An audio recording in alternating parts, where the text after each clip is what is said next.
Ils parlent sans filtre. Ils racontent leur histoire. Bienvenue dans Studio Libre. Salut à toutes et à tous et bienvenue dans ce nouvel épisode de Studio Libre. Ce Studio Libre aujourd'hui est consacré à Half de Lardog, un groupe qui m'a été conseillé et présenté par Diane, une auditrice, et je te remercie encore 1000 fois. Une très très belle découverte. Je vous laisse avec eux pour découvrir un peu plus leur univers. Salut, c'est Half de Lardog. On vous propose un petit insight sur ce qu'on est, sur ce qu'on fait. Salut Marc, merci à Radio Carnot de nous diffuser. On est avec Kylian, Hugo et moi Xavier de Half de Lardog et donc on va faire l'interview. Alors, le point de départ du groupe, c'est deux ruptures. Est-ce que Half de Lardog serait né dans la douleur ? Effectivement. C'est un point de départ où, après des histoires un peu personnelles, on décide de faire un groupe de rock à un moment où c'est pas forcément le moment. On est tous dans une vie un peu compliquée, avec du boulot, avec des épouses avec lesquelles on s'entend pas, et puis en fait tout part en vrille, et puis on décide de faire ce qu'on devrait pas faire à cet âge-là. Ouais. Voilà, de recommencer un groupe de rock. Votre musique est sombre, mais vous parlez de résilience. Donc, en conséquence, vous écrivez pour vous libérer ou pour survivre ? Je pense qu'il y a clairement les deux, quoi. Moi, j'ai une obligation d'écrire pour pouvoir effectivement extérioriser tout ce qui se passe, et puis mais c'est aussi de la résilience. Je trouve ça confortable, en fait. Il y a un côté un peu agréable à ressasser tout ce qui nous arrive, et en fait à quelque part l'accepter tout en faisant ce genre de musique un peu sombre. Ça permet d'extérioriser, et je trouve que c'est assez agréable. Ça permet de survivre, c'est cool. Ok. Vous avez perdu plusieurs batteurs en 3 ans. À quel moment avez-vous failli tout arrêter ? Tous les 15 jours. Non, clairement c'est pas évident. Je pense qu'il y a vraiment une difficulté à avoir un line-up stable dans un groupe, dans le sens où, soyons clairs, quand on est un groupe qui démarre comme ça gagne pas forcément d'argent, tout le monde a un boulot à côté, ou tout le monde a des activités à côté, et puis pour se projeter complètement dans un projet et se dire je fais comme si j'avais 15 ans et que je vivais chez mes parents et je fais du rock toute la journée, il y a des paramètres qui font que c'est compliqué, et il y a plein de gens qui vont pas pouvoir forcément suivre le truc, et donc du coup on a effectivement écumé les batteurs. On espère que Kylian restera un peu plus longtemps. Le son, donc votre son mélange à la fois du grunge, du punk et du shoegazing. Vous cherchez une étiquette ou vous vous en moquez complètement ? On emmerde les étiquettes.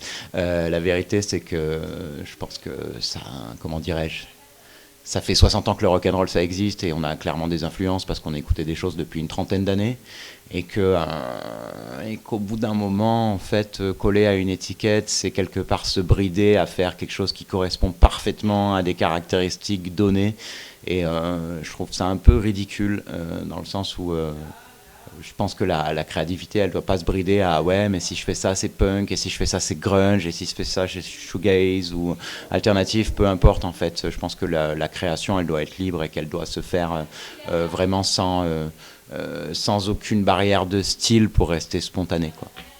Ok, à propos du single Empty, le single Empty est très brut. C'est une colère, un constat ou une acceptation ? Je pense qu'il y a beaucoup d'acceptation, et c'est un peu, pour moi, c'est un morceau qui parle de pas mal de problèmes personnels que j'ai pu avoir dans la vie, comme tout le monde peut avoir des problèmes et des trucs qui te travaillent à tel point que tu peux plus avancer ta vie comme ça. Et c'est un peu l'abandon, en fait, se dire en fait je suis comme ça, mais c'est cool, ça m'empêche pas de vivre. C'est une acceptation de ces démons, en fait, quoi. Et alors j'ai maîtrisé mes démons depuis, mais je pense que j'accepte assez bien les périodes que j'ai passées, et qu'on fait de moi, ou qui font de nous en tout cas ce qu'on est devenu maintenant, quoi. Ok. Donc l'album The Wrong Turn arrive en juin 2026. C'est l'album du virage raté ou du virage nécessaire ? Ouais. Tout dépend comment on prend le wrong turn, en fait, quoi. Le mauvais tournant, au final, ça peut être voulu. C'est-à-dire qu'on est tous dans des dans des petites cases où on doit répondre à des choses pour notre famille, pour notre entourage, pour la société dans laquelle on vit. Et en fait, moi, je pense que c'est plutôt un mauvais tournant volontaire, en fait, quoi. C'est-à-dire qu'au bout d'un moment, j'ai envie de tout casser, quoi. Tout ce qui a été imposé depuis le début, en vérité, on n'a qu'une seule vie. Et puis si tu te contentes à écouter ce que te disent tes parents quand tu es jeune, et puis plus tard dans le monde du travail, soit comme ci, soit comme ça, ne fais pas ci, ne pense pas ça.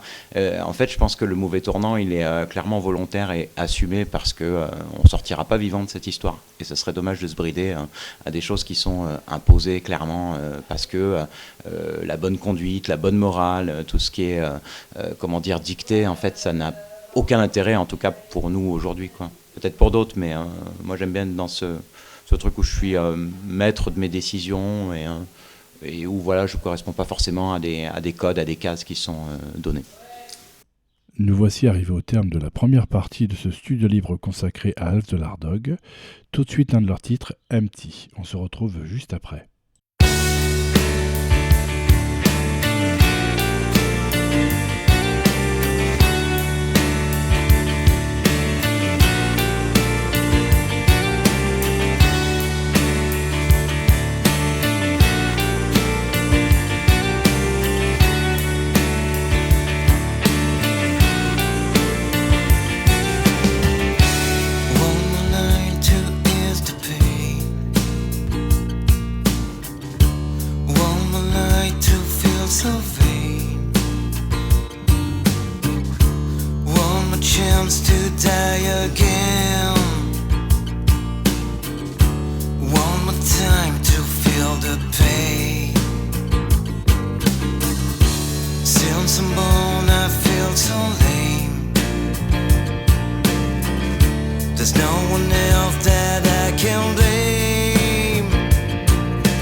Start again, since I say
Et nous voici de retour pour la seconde et dernière partie de ce studio libre consacré à Alf de Lardog. Alors, dans la biographie, vous dites que cet album est pour les originaux, les atypiques, les chiens errants. Vous vous êtes souvent senti à côté dans la vie. Ouais, très clairement. Depuis que je suis tout petit, aussi loin que je me rappelle, je sais que mon premier jour d'école, je me suis dit, en fait, ça va pas, quoi. Je corresponds pas à ces gens-là, j'ai pas les mêmes codes, je suis pas câblé pareil. Et du coup, l'univers de Alf de Lardog et le nom de Alf de Lardog, c'est vraiment cette vision qu'a la société sur les gens comme nous, en fait, c'est-à-dire des gens de seconde zone. Déjà, on est tous issus de familles qui sont pas forcément riches, on est tous issus de milieux très prolétaires. Et il y a un regard assez négatif dans la société sur les gens qui n'ont pas forcément réussi leur vie. Et du coup, ouais, je trouve ça hyper cool en fait de réunir les chiens errants, les gens qui n'ont pas leur place. Et je pense que dans les musiques alternatives, il y a vraiment un contexte politique qui appelle les gens en fait à se réunir, à pas correspondre à des normes, à proposer leurs propres normes, au moins le temps de leur existence, qu'on va peut-être pas révolutionner le monde, mais tu vois, il y a des chiens qui gueulent en plus. Mais comment dirais-je de se retrouver dans quelque chose qui nous ressemble en fait, quoi, pour tous les gens un petit peu atypiques, un petit peu barrés, ceux qui trouvent pas leur place, peut-être que c'est un peu une revanche sur le monde, quoi. C'est-à-dire que vous voulez pas de nous, mais en fait on n'a pas besoin de vous non plus, quoi. Tout à fait. Alors, si quelqu'un écoute votre musique dans un moment difficile, qu'aimeriez-vous qu'il ressente une fois le morceau terminé ? Alors, moi j'ai toujours écrit des musiques assez sombres et je sais que pour moi c'est assez confortable en fait. Parce que en même temps c'est sombre, ça peut être un peu déprimant, les paroles peuvent taper un peu fort, mais je trouve qu'il y a un côté, encore une fois, d'acceptation de ce qu'on est et qui... moi la musique sombre c'est un peu comme une couette pour moi, quoi. C'est un truc dans lequel je me roule et qui me permet d'être mélancolique, qui me permet de comment dire... Je trouve que ça cadre vachement avec ce qu'on a pu lire comme poésie, comme il y a un contexte hyper sombre, mais qui est pas forcément, on va pas se foutre en l'air en fait, on va juste accepter le fait d'être comme ça, d'être sombre et d'aimer une forme de mélancolie en fait qui correspond à notre génération, à notre background social, qui correspond à ce qu'on est.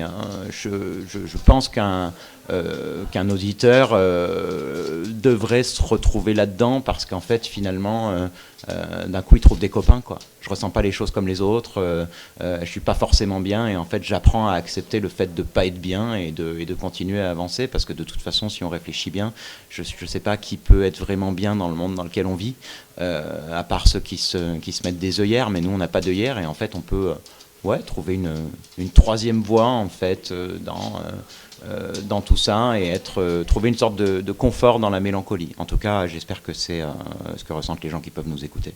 Bien. Quelle question ne vous a-t-on jamais posée mais qu'il aurait fallu ? Quand est-ce que vous allez garder un batteur plus de 2 semaines ? Non, je sais pas, non. Pourquoi est-ce que, passé la quarantaine, vous continuez à faire du rock alternatif comme si vous aviez 12 ans ? C'est une question à laquelle j'ai pas de réponse. En fait, je pense qu'on... Encore une fois, on est dans un truc très aseptisé où il faut faire des choses, où il faut correspondre à des codes, où il faut, à cet âge-là, tu fais ci, à cet âge-là, tu fais pas ça. En fait, justement, quoi. Donc ouais, la question, elle est là, quoi. Pourquoi vous continuez à faire ce que vous faites, quoi ? Parce que c'est cool et qu'il faut, je pense, en plus... continuer de faire exister ce milieu alternatif, notamment en France où on n'a pas beaucoup de visibilité et je pense que c'est le rôle de chacun, le rôle des artistes, c'est de continuer à faire de la musique et donc du coup posez-nous ces questions-là et posez-vous ces questions-là aussi en fait. Qu'est-ce que vous voulez dans votre système ? Est-ce que vous voulez juste une norme ou est-ce que vous voulez faire vivre des alternatives ? Et c'était le mot de la fin de cet épisode consacré à Alf de Lardog. Merci à eux d'avoir joué le jeu de Studio Libre, et je vous dis à très bientôt pour un nouvel épisode.